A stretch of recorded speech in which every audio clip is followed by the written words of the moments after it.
Salam dalam kasih Tuhan Yesus Kristus, berjumpa kembali dengan kami dalam diskusi Sekolah Sahabat Rumah Sakit Advent Bandung.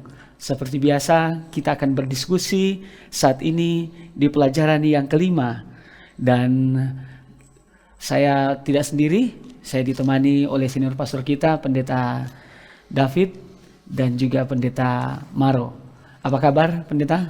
Puji Tuhan, sehat-sehat ya? Sehat. Oke, kita akan memulai pelajaran ini dengan judul Bersinar Seperti Cahaya di Malam Hari. Ayat hafalannya saya akan bacakan dalam Filipi 2 ayat 14-15 yang berbunyi, lakukanlah segala sesuatu dengan tidak bersungut-sungut dan berbantah-bantahan, supaya kamu tiada beraib dan tiada bernoda, seperti anak Allah yang tidak bercela di tengah-tengah angkatan yang bengkok hatinya dan yang sesat ini, sehingga kamu bercahaya di antara mereka seperti bintang-bintang di dunia. Sebelum kita melanjutkan, mari kita bersatu dalam doa. Kita berdoa. Tuhan Yesus yang baik, saat ini kami akan mendiskusikan firman Tuhan bersama-sama dengan kami, kuasa dari Roh Kudus, sehingga kami dapat menemukan butir-butir kebenaran yang akan menjadi nilai kehidupan dalam kehidupan kami. Pimpin kami Tuhan, dalam nama Tuhan Yesus kami berdoa. Amin. Amin.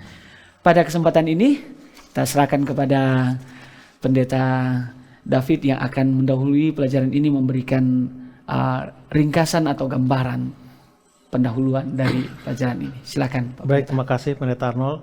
Bertemu lagi, senang dengan pemirsa dimanapun Anda berada. Karena waktu kita singkat, hanya 15 menit, jadi saya tidak akan bicara terlalu panjang lagi. Dan untuk saat ini saya juga tidak menggunakan PowerPoint, karena bagi saya agak sedikit sulit mengkonvert apa yang dimaksud Sekolah Sahabat ke dalam bentuk ilustrasi, mengkonvert ke dalam ilustrasi dalam bentuk PowerPoint. Jadi saya menggunakan alat peraga yang lain agar kita lebih mudah mengerti. Sederhananya adalah penulis dan Rasul Paulus mengharapkan bahwa kita itu menjadi terang di tengah-tengah dunia yang bengkok, bahkan Rasul Paulus katakan di tengah-tengah dunia yang gelap. Pernah satu kali waktu Albert Einstein sedang sekolah ditanyakan apa itu gelap. Jadi jawabannya adalah gelap itu pada waktu terang tidak ada. Apa yang terjadi waktu gelap? Orang tidak tahu arah. Artinya pada waktu terang itu ada, kegelapan itu hilang, maka orang-orang yang ada di dalam tempat yang terang itu ada, maka mereka akan tahu tahu arahnya. Itu yang pertama. Lalu yang kedua, kalau pemirsa perhatikan, habis hujan itu sering banyak laron ya. Laron itu datang kemana? Ke lampu. Dan biasa serangga-serangga itu datangnya ke lampu. Sekarang yang saya jarang lihat itu kunang-kunang. Ya. Nggak tahu kemana itu perginya kunang-kunang sekarang. Poin saya adalah bahwa cahaya itu adalah sebagai pusat perhatian, lalu cahaya itu juga yang mengarahkan kita pergi kemana. Lalu tadi saya singgung masalah kunang-kunang, sering orang katakan kunang-kunang itu ada sumber listriknya. Sebetulnya tidak. Itu adalah pantulan dari cahaya yang ada, entah bulan entah matahari.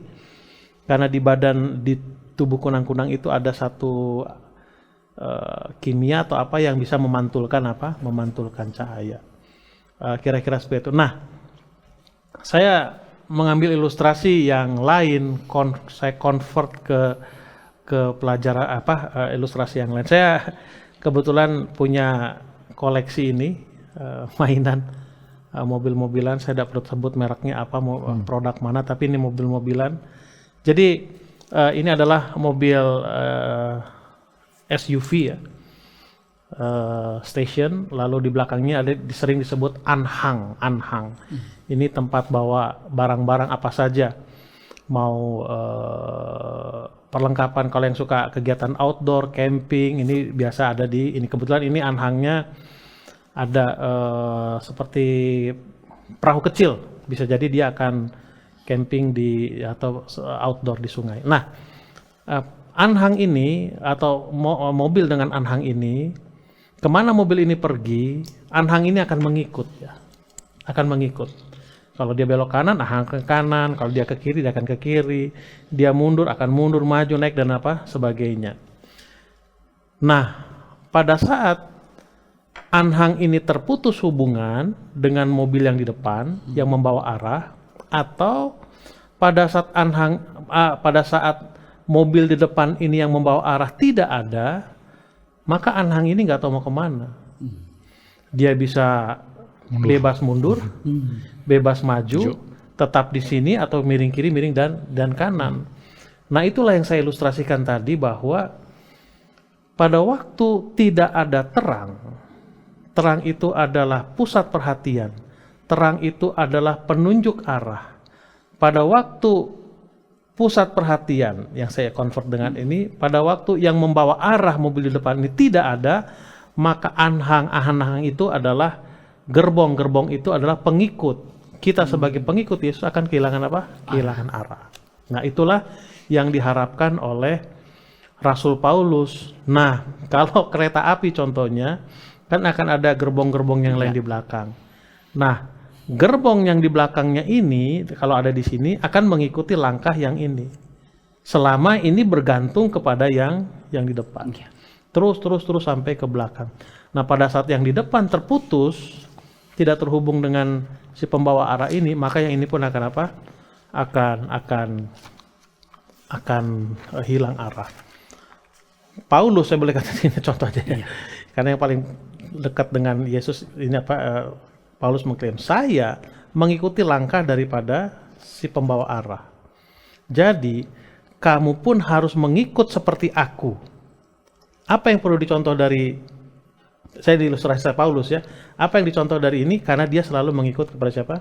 Kristus. Kepada Kristus. Nah, oleh karena itulah ada beberapa nama yang muncul menjadi apa? Menjadi contoh, ya paling tidak dua, yaitu Timotius dengan Epafroditus. Iya. Itu sebagai hasil daripada mereka mencontoh Paulus mencontoh kehidupan daripada siapa? Yesus. Karena Yesus katakan, aku adalah apa? Terang dunia. Itu yang boleh saya sampaikan. Mudah-mudahan ilustrasi ini membuat kita lebih mudah untuk mencerna pelajaran kita. Baik, terima kasih. Luar biasa, sangat membuka wawasan. Saya pergi ke pendeta Marupa Pasitorus terkait dengan pelajaran ini. Jadi, bagaimana kita memastikan bahwa kita terkoneksi dengan Kristus? Apa dia punya tanda-tanda bahwa kita masih searah dengan Kristus, masih mengikuti cahaya itu atau sumber itu? Oke. Ya. Kalau di dalam cahaya kan kita bisa melihat ya bayangan, lalu ada bayangan itu menunjukkan objek utama ya. Jadi kalau misalkan objeknya itu bergerak, pasti bayangan itu akan bergerak. Nah, ini baik untuk menjadi ukuran bagi kita di dalam hidup ini.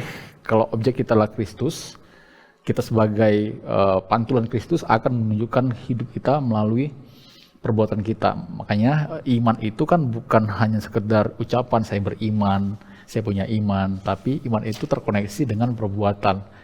Jadi perbuatan itu pancaran dari apa yang kita yakini. Nah, berulang kali Rasul Paulus mengatakan, jangan bersungut-sungut, lalu hidup tidak beraib, tidak bernoda, kemudian jangan seperti angkatan, berarti maksudnya umat orang yang pada zaman itu yang memiliki hati yang sesat dan mereka hidup sesat dan tidak tahu kemana arah hidup mereka. Dan Rasul Paulus juga menekankan bahwa sebagai pengikut Kristus, ya, Kristus yang meyakini Kristus ada dan mengimani Yesus Kristus itu ada di dalam hati kita, maka kita harus hidup dalam kehidupan yang seperti yang Yesus ajarkan, terlihat dari perkataan, tindakan, bahkan hidup dengan tulus, ya, hidup dengan tulus. Nah, ini menarik sekali untuk dipahami dengan baik-baik. Tanpa adanya terang tadi, maka kita akan menjadi sama dengan orang-orang yang tidak mengenal Yesus Kristus. Bahkan mungkin yang paling kita boleh lihat ya, terang itu jangan redup-redup, ya cahaya itu jangan redup-redup. Jadi kalau ada slogan bilang terang terus terang, ya kira-kira harus begitu. Harus Jadi, lebih tambah terang ya. tambah terang, semakin mengenal Kristus, jadi hidupnya semakin diterangi. Jadi kan Tuhan Yesus katakan, akulah terang, ya. Jadi diminta kita semua sebagai pembawa-pembawa terang. Jadi terang itu harus ada pada kita supaya kita bisa menerangi dunia yang gelap. Itu puji Tuhan terkait dengan apa yang sudah pendeta jelaskan tadi dalam pertanyaan yang sama, karena istilahnya seperti ini, we work out what God's work in. Kita harus melakukan apa yang Tuhan lakukan, Kristus lakukan. Mengapa Paulus, Bapak Pendeta, terlalu yakin bahwa sehingga dia bilang, contohi aku, ikut. Mengapa dia terlalu yakin bahwa dia memang benar-benar lurus pada misi itu? Oke. Paulus ini orang hebat ya. Paulus orang hebat. Di beberapa artikel yang lain, Tuhan membuka sedikit saja mata Paulus itu, walaupun kenyataannya buta secara fisik kan. Tapi secara mata rohaninya itu terbuka dia. Dia seorang pelajar yang baik, gurunya adalah Gamaliel, kita sama-sama tahu itu. Dia seorang pelajar yang bahkan dia pintar, tetapi masalahnya adalah dia belum mendapatkan apa di balik semua yang dia pelajari. Itu. Setelah dia menemukan apa yang dia di balik apa yang dia pelajari, yaitu Yesus Kristus, dia yakin begitu bahwa apa yang dia lakukan itu memang seperti kehidupan Yesus, seperti kehidupan Yesus. Jadi sederhananya adalah karena Paulus tahu siapa Yesus, sehingga dengan sendirinya dia akan mengikut apa yang dilakukan oleh Yesus. Lalu dengan sendirinya dia yakin bahwa ya saya melakukan yang benar, kan begitu. Karena gini, sebelum Paulus bertobat, dia melakukan apa yang benar menurut yang dia tahu. Iya, betul. Nah, setelah dia bertobat, dia melakukan apa yang benar dari apa yang dia tahu. Kan begitu. Nah, masalahnya adalah sebelum dia bertobat, dia lupa apa yang dia lakukan itu semua adalah penggenapannya, atau bisa kita lakukan pada waktu kita terkoneksi dengan siapa? Dengan Yesus Kristus. Itu dia tidak dapatkan waktu itu. Nah, dia dapatkan pada waktu perjalanannya menuju Damsyik itu. Yang saya punya istilah ya, walaupun banyak orang yang terlalu suka istilah, Saulus ini dulu siapa sih? Ya, dia kepala daripada rombongan orang yang menganiaya, kan begitu. Dia hebat dia, tapi justru dia jatuh. Kalau dalam dunia tinju, dia di KO oleh orang yang dulu dia ejek-ejek, gitu. Kalau dari segi sudut pandang manusia, wah kalau orang yang saya bully bisa jadi akan balas dendam, kan begitu. Tapi kenyataannya itu tidak terjadi. Sehingga Paulus katakan apa? Aduh, seharusnya ini aku mati, tapi aku bisa hidup. Oleh karena itu aku akan hidup untuk orang yang apa? Yang menyelamatkan aku. Itulah rasa bersyukur Paulus terhadap Yesus Kristus yang sudah menyelamatkan dia. Baik, terima kasih. Mungkin ada closing statement dari Pendeta Sitorus. Sebagai murid Yesus adalah penting untuk memastikan hidup kita itu hidup yang berbeda, ya. Jadi bukan hidup yang redup-redup gitu ya, remang-remang. Kalau misalkan terang-terang, ya kalau bisa terang itu benar-benar terang, ya supaya terang itu terlihat. Jadi jangan sembunyikan terang itu, tapi biarlah terang itu akan dinyalakan dan dipancarkan, sehingga itu akan membawa orang untuk mengenal Yesus Kristus. Puji Tuhan, pancarkanlah terang kasih Kristus itu ya. Pak Pendeta Penjahitan. Seperti lagu itu kan, pancarkanlah terang lampumu. Apa? Tergelaplah dekat di malam yang terdahulu datang. Terang itu tidak akan pernah bisa tertutupi. Iya. Segelap apapun. Makanya apa arti gelap? tidak ada terang. Jadi begitu terang ada, nggak ada gelap. Dan terang sejati itu adalah Kristus itu sendiri. Puji Tuhan. Terima kasih Pendeta David dan Pendeta Maro yang sudah membahas pelajaran saat ini.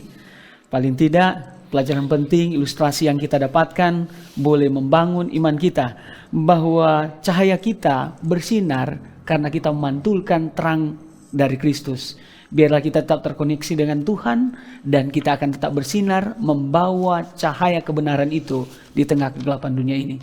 Kita akan berjumpa kembali di waktu mendatang. Bagi pemirsa yang menikmati atau menonton channel ini, boleh subscribe, dan kalau ada komentar boleh dituliskan di kolom komentar. Tuhan Yesus memberkati kita semua.